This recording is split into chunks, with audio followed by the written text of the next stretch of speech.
नमस्कार, आपण पाहता हिरकणी न्यूज. हिरकणी न्यूज प्रत्येक क्षण ताज्या घडामोडी आणि महत्त्वाच्या प्रत्येक बातमीसाठी नेहमी तत्पर. ऊसतोड मजूर पुरवठ्याच्या आमिषाने 25 लाखांची फसवणूक, बीडच्या 5 जणांवर गुन्हा दाखल. आरग तालुका मिरज येथील मोहनराव शिंदे सहकारी साखर कारखान्याला ऊसतोड मजूर आणि ऊस वाहतूक यंत्रणा पुरवण्याचे आमिष दाखवून 25 लाखांची फसवणूक करण्यात आल्याचा प्रकार उघडकीस आलाय.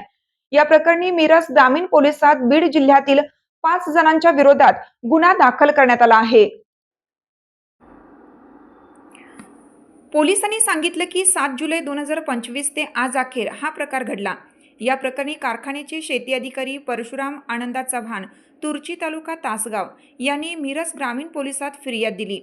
पोलिसांनी या फिर्यादीनुसार रंगनाथ ज्ञानोबा आंधळे, राधाबाई रंगनाथ आंधळे, विकास बारीकराव सारूक, तिघेही आंधळेवाडी तालुका केज जिल्हा बीड, बाबूराव मधुकर ठोंबरे राहणार धोतरा सरणी सांगवी तालुका केज आणि बाबू राजाराम हांगे राहणार रामेश्वरवाडी तालुका केज जिल्हा बीड यांच्यावर गुन्हा दाखल केला आहे.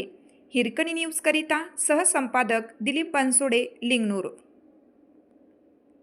आपल्या हिरकणी न्यूज चॅनलला लाईक करा, शेअर करा आणि सबस्क्राईब करायला विसरू नका आणि रहा अपडेट.